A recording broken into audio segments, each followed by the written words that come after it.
Okay, welcome. Today is my choice of beer for Fe-Brew-Ary. And, well, I don't know if you know this, but my first, professional gig, apart from washing foxhounds and being a bartender, was as a salesperson. And I was selling radio spots, and you get taught in sales that one of the biggest advantages you have is that people don't like to say no. So the other day I was in the liquor store and I was looking for some craft beer and I was looking for the individual cans and stuff, and the gentleman who runs it was like, no, come with me, the perfect thing. And he gave me this box set of 4 beers from Jersey Girl Brewing and said, this is what you want. And I'm like, this is not what I want. I actually wanted 4 separate beers from 4 separate breweries, but being the polite, nice British person that I was, and he was using that sales technique against me, I was like, oh yes, I shall take these. But that's okay, because Jersey Girl Brewing, I have had their pills before, and I liked it so much, I bought the pills again. And we were talking about how Garrett from Evil Genius was saying pills is the way to introduce someone, and their pills was good enough that I repeated the experience. Yeah. Do you have any background with Jersey Girl? They serve them a lot at Tavern on George because they're a local brewery. I've had their pills. What else have I had for them? I feel like I think they do Moonraker also, which is another one that I've had from them. And I feel like there was a third that I've had, but I can't recall. Obviously, they're in Jersey. They're in Hackettstown, which is way up north. But they're I believe they're close to where New York, Pennsylvania, and New Jersey, meet like that. Oh yeah, that weird triangle area. It's beautiful up there, actually. I think that's where they're located. And other than that, I don't have a lot of experience with them, but I'm excited to be hitting 4 of their beers today. So we have a supersized episode, and I'll let you start us off, Rolls. Okay, well, I thought we'd start off with Simmer Down Now, which is a Belgian-style Saison. Because this seemed like the lightest one. It's funny, Saisons are something I was familiar with because I used to live in the north coast of France, in Normandy, and Saison is one of their favourite types of beer to have there. And it's kind of like fresh and not particularly heavy. I don't know what it means to be Belgian style though. I don't either. We should look that up. So it's unfiltered. It's very clear. So I think that's a good sign. It's unfiltered, I believe. Yeah. It's got a beautiful rosy color. And I like Saisons because they do remind me of being in Normandy and France and the just everything that takes me back to that particular point in my life. Yeah. It's got a nice. It's got a hint of wheat. That's the first thing that jumped out at me was wheat. Yeah. Which I think is it's not that overpowering. It's not like a Weiss beer, but it's kind of trending towards that. So maybe that's what they mean by Belgian style. But it's maybe good. I love it. I was going to say it's got kind of a honey malty aftertaste. The wheat is very forward, which I think is typical as Saison, but then it's got that certain rich caramelly sweetness that is typical of Belgian beers. Yeah.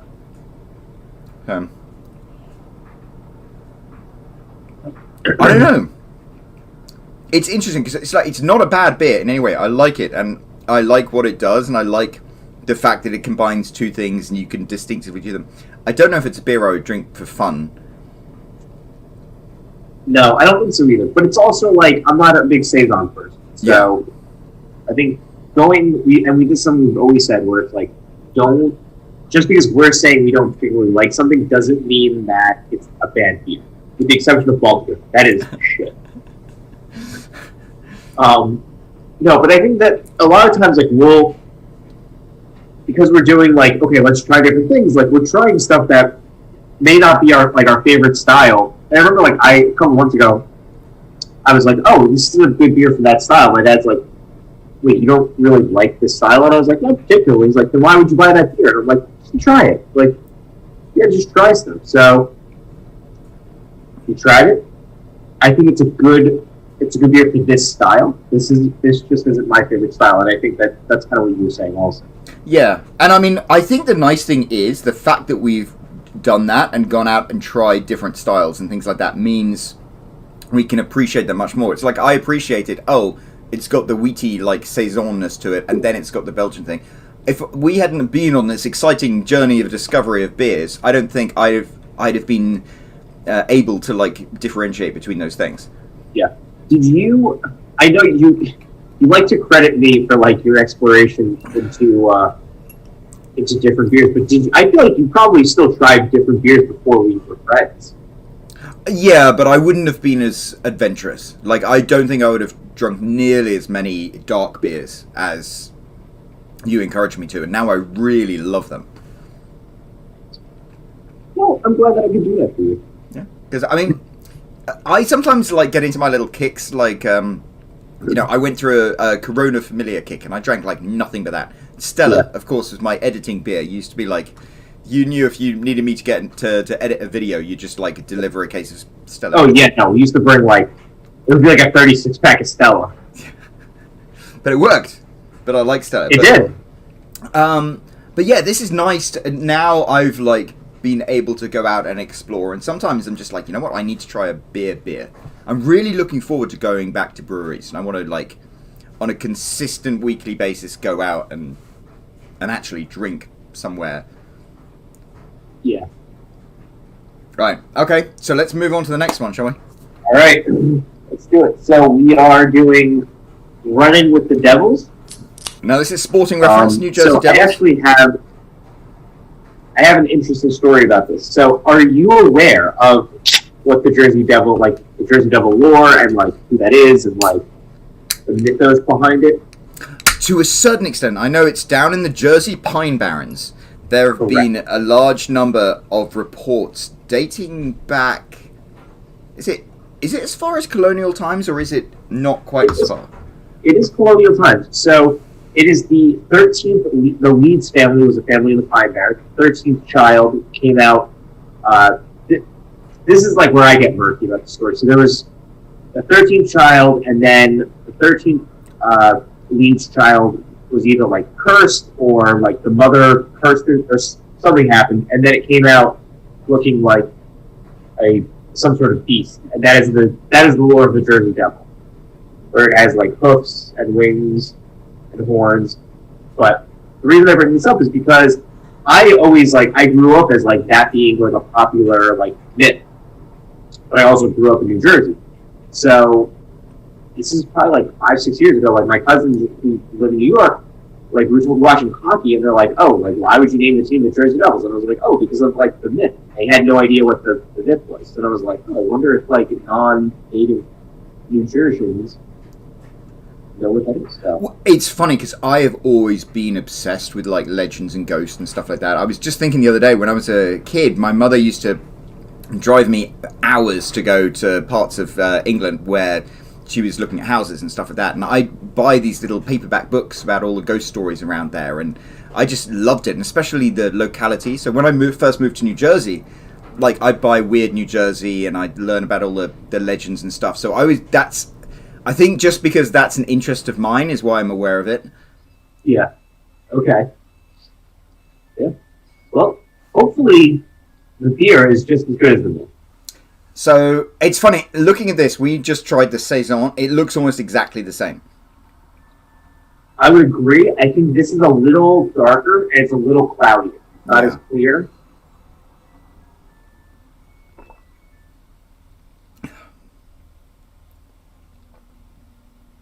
That's pleasant. Yeah. I think if I'd gone to a pub and, tried the Jersey Girl Amber Ale and they'd given me this, and I'd be like, oh, that's okay, that's nice. I wouldn't necessarily, like, seek it out. It doesn't blow me away, but this is fine. I would say that this is this is a good beer if you are into like exploring breweries and you want to go check, like check one off the list.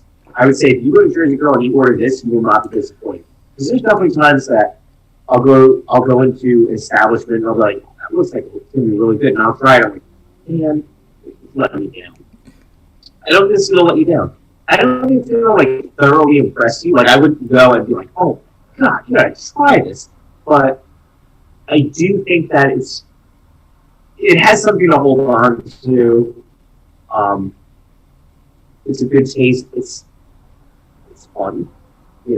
I enjoy this. So yeah, I think it's almost like the saison. It's like it's clinically fine. It's like it does exactly what you expect it to, and it delivers on each of the things. Like amber ales, you expect to be a little maltier. Yeah. No, all in all, this is a good beer.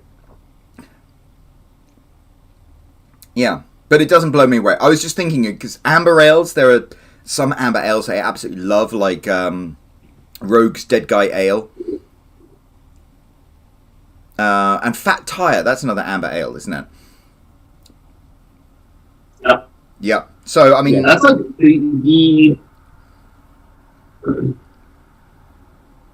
I think Fat Tire is like the example of an amber ale. Yeah. So this is, and I think this is up there.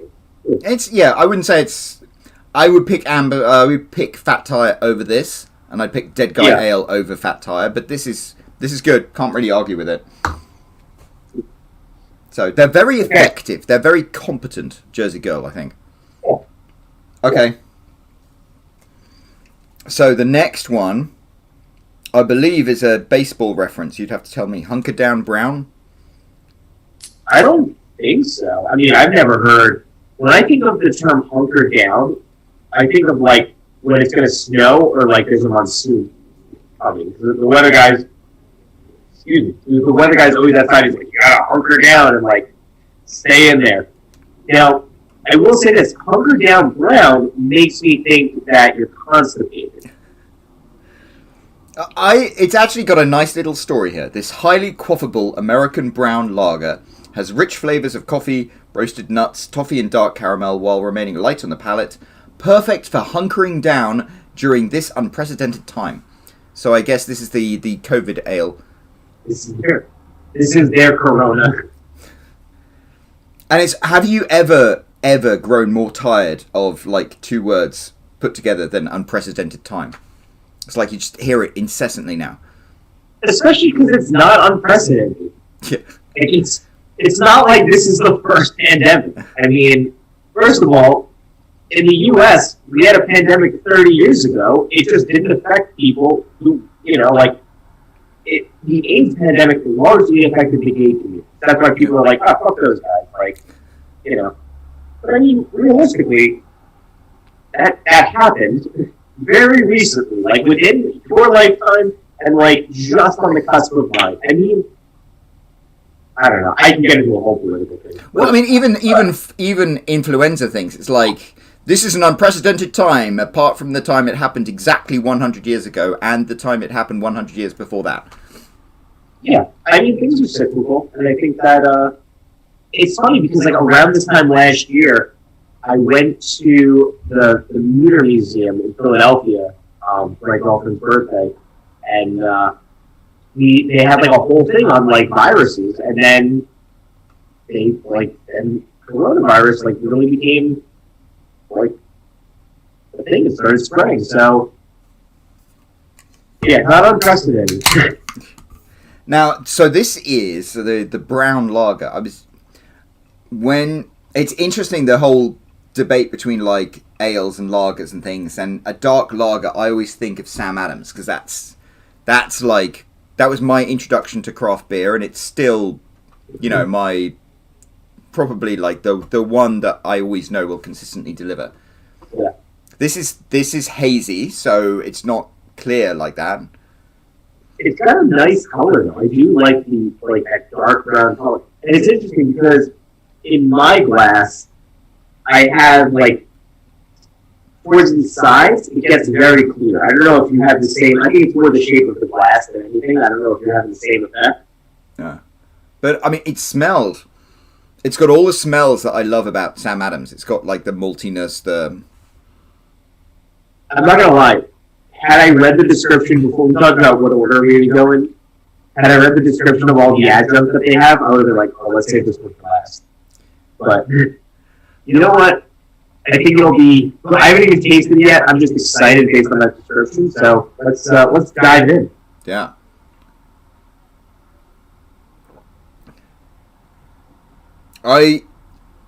You nailed it when you were talking about the adjuncts, because you can. There is coffee in there. There's like nuts. There's caramel. It's so much more complex than like Sam Adams is. It is. It's got a beautiful texture. I think of the beer that we had, this is by far the best. This would be the beer that somebody was like, hey, like I saw you went to Jersey Girl yesterday. What would you recommend? I would have to have the Hunker Down Brown. And I know that, and it's really unfortunate because I made like a constipation joke about the name before, but the beer is very, very solid. It's got a great texture, it's got a great flavor, it's smooth, it's really like, there's so much going well for this. I mean, by far, this is the best. Yeah, and I think this would be even better if we got it on the tap there. Yeah. Because I'm just one thing I wonder, like the age of the beers that I bought. Maybe that's why they're not quite so effervescent and they don't have the head. I think to try this straight from the tap, it would probably be sublime. I agree. And it's funny, so they're in Hackettstown, and I want to say like 6-7 months ago, I think it was like back around June, in the midst of the pandemic, when they're like, don't go outside, don't travel. I found a list of 12 best places to eat in New Jersey. It was like 12 like little known places to eat in New Jersey, and Hackettstown was one of them. And in preparing for this video, I told my girlfriend, I was like, you go to Hackettstown to like go try out the food, try out the beer. So I feel like I'm going to be doing a social distance visit to New Jersey Girl pretty soon. You son of a bitch, I'm in.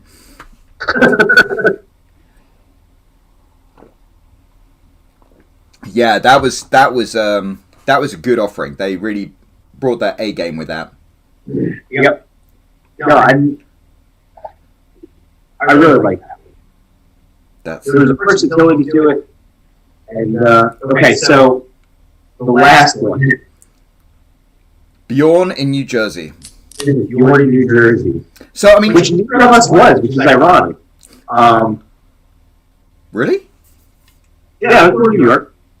Oh no, you were. Yeah, no, I was just thinking of like Jersey Girls. Okay. I once had, when I first arrived in America in 2001, was living on Long Island, and this girl from Pittsburgh was explaining Jersey Girls to me, and she said, her exact words were, because this was way back 20 years ago, she said, a girl in New Jersey will tell you that she earns $5 an hour, and she'll be proud of it. What year? I feel like you need to specify what year that was, because $5 an hour is like half of minimum wage at this point. So I'm just trying to think. I think it was back when that was minimum wage or slightly more than minimum wage. But I kind of liked it because it was like a Jersey girl is what she is and she's not ashamed of it, which I kind of dug. Okay, I can see that. But the thing is, I feel like New Jersey kind of gets a bad rap. I think that there's a lot of things that people are like, dirty Jersey, like. But I mean, I don't know. It's not like the worst. It's convenient to Philadelphia, New York, Delaware. And the thing is, like, if there's like a nuclear strike, New Jersey's fucked because there's no safe place. They're next to too many major cities, including Washington D.C. I mean, that's a pretty cool thing. Like, they are equal distance from Washington D.C. to Boston and New York to Philadelphia. So it's something to hang your hat on. I mean, I have to admit, we mentioned about how I love all those ghost stories and the regional weirdness and stuff like that. And New Jersey's got such a lot of that it's kind of cool. Yeah, it does. Let me tell you, there's a lot going well in New Jersey. Politically, no. Politically very corrupt. But, I mean, even at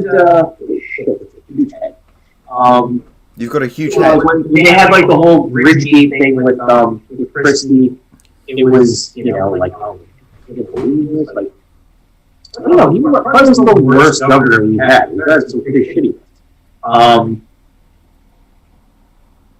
There's Atlantic City. There's a lot going on in New Jersey.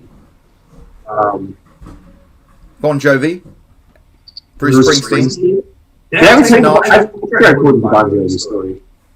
No, I'm all open for Bon Jovi stories.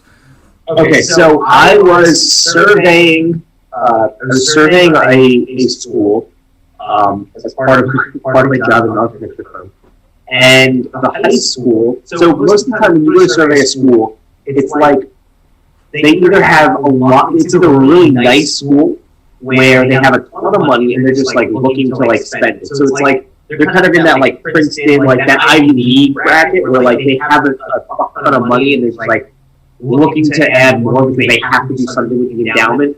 Or they're a school that like hasn't done work in a while and you're just like, I'm gonna run it down. So I went into the high school at Salem, and they had these like it was like a normal looking high school until I reached the music wing. And they have like state of the art like sound booth, like recording booths, and like all these other like really like nice amenities for the music program. We're like, where are they getting the money from this? And it turns out Bon Jovi, a guy from Rad, another 80s hair band, and a third guy that I can't remember, all went to Sayreville High School, and they've just been like donating money and to like keep the music program doing well. So that's why the music program is like amazing. That's really interesting. Yeah. Oh, and I discovered, so it was like, how did they get, like, what is going on here? Like, it just seems so, like, the school wasn't run down at all. It was actually, like, a pretty nice school. But, like, it was one of those things where, like, suddenly, like, one room in the building is, like, really nice. And you're like, this doesn't fit. Like, why did you spend another 20 here? And then I saw a picture of the music teacher with Bon Jovi, and I was like, there you go. I wonder if you did, like, a survey of, like every single state, like where the most famous musicians have come from, or the most successful musicians. Because I think Jersey might, represent more than it might be punching above its weight. What was that expression? Punching above its weight. Oh, punching above its weight. If they said punching your mother's weight, I'm like, whoa, what is that? all that, yeah. You know what? I think the thing about a state like New Jersey is that there's access to, it's close to New York City, there's a lot of people, so you just have like a high chance of like somebody being talented, and then also like there's people to pay for the service that you provide. So like you can be extremely musically talented in the middle of like Montana, and nobody's gonna go listen to you. The population density is like 6 people per square mile. I don't know what the population density of New Jersey is, but I'm pretty sure it's still the highest, it's still the most densely populated state in the United States. I believe it's 276, because my father told me the last time I spoke to him. 276 people per square mile?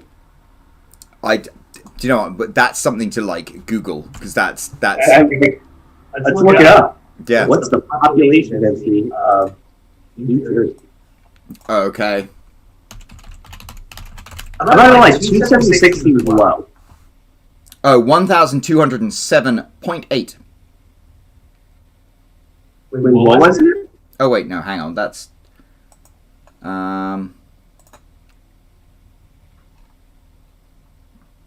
New Jersey is the most densely populated state. Yeah, with 1,211 people per square mile. Yeah. That seems about right. Yes. Well... I was gonna say, when you said like 276, I was like, honestly, like I think about my apartment complex. There are 16. There's 16 units per complex. Let's say on average there's 1.5 people. So let's say 16 times 1.5, 24. So there's, let's say 25 people per per building.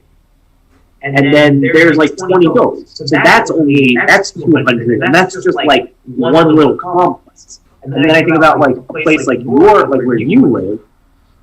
Like you guys are 5. Let's say the average family in a townhouse is 4. I mean, if you go down your row, what is there, like 80 We have houses? 800 apartments and houses in this development. Right. So let's say the average is 3. Because you get like couples without kids, and you have families with kids. So let's say the average is 3. If you have 800, that's 2,400 right there. So, And that's not even in a mile. I mean, there's a lot of farmland and stuff that averages out, but I think I could buy 12-11 per square mile. You know, all those folks at Jersey Girl Brewing are like, when are you going to talk about the IPA? Listen, we raved about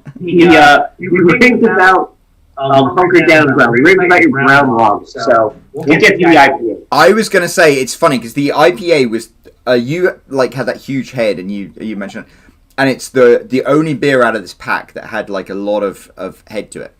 Yeah. Smell, it's got a very nice, like it's a very hoppy smell, but it's kind of like the nice piney. Yeah. It's heavy. I don't know if it's heavy because like this is the 4th beer we're drinking in, I don't know, like a 20-minute period, or if it's heavy because like it's actually like thick. I don't know. I got punched in the face a bit by the bitterness of that. The hops. Yeah. I'll say this. It clings to the glass. It does. It looks beautiful. I would say it's it's almost lemony.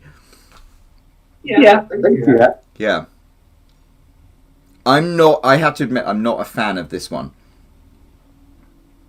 And we've had IPAs that we have been fans of and haven't. I would say as an IPA, this is kind of like it narrows in that flavor band where it's like kind of lemony, it's almost as sour as much as bitter. Yeah. What's the IBU on this?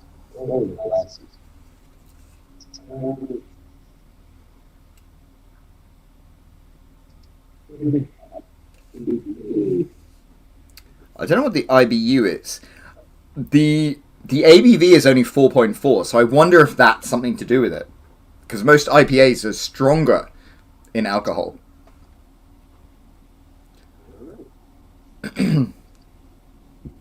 I hate to say it, but I think this is my least favorite.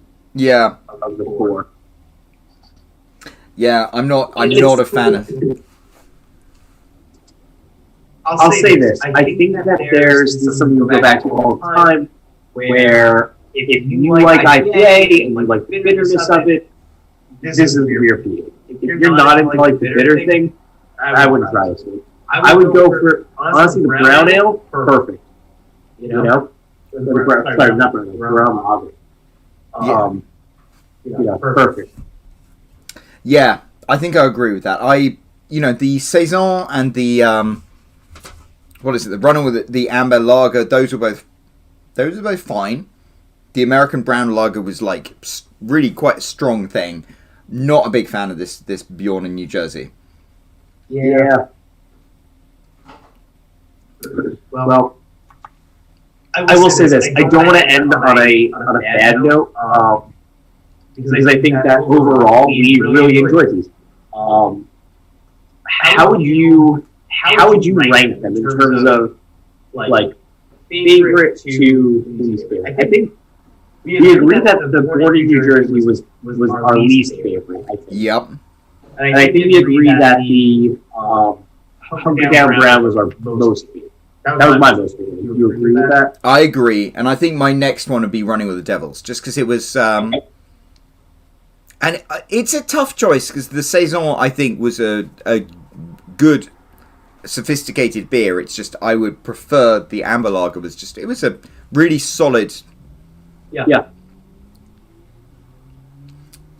So I think we're on the same page with that. We'll have to look at more of what they do. I have noticed there are some things that seem like consistent with Jersey Girl. With, they all seem to be unfiltered. And I think, I'm not sure of the pills, but when we had the pills, I think that was as well. Yeah. And I wonder if that's a decision that they make as a brewery. Yeah. You can ask them when we go to Hackettstown. I'm down. Right. But, yeah, that was an interesting experience, and I enjoyed that. Yeah. Good. We'll see you tomorrow for another Jersey brewery. And I think tomorrow I'm going to make myself some pork roll cheese. I will have to Google what pork roll actually is, and then I might do the same. I think it's just, I don't know exactly. I think it's like the New Jersey version of Spam. I'm sure like native New Jerseyans and like people that have been here since the Mayflower land are going to call it the Mayflower. But since like, the settlers here like are going to get really annoyed that I'm like, it's just ham.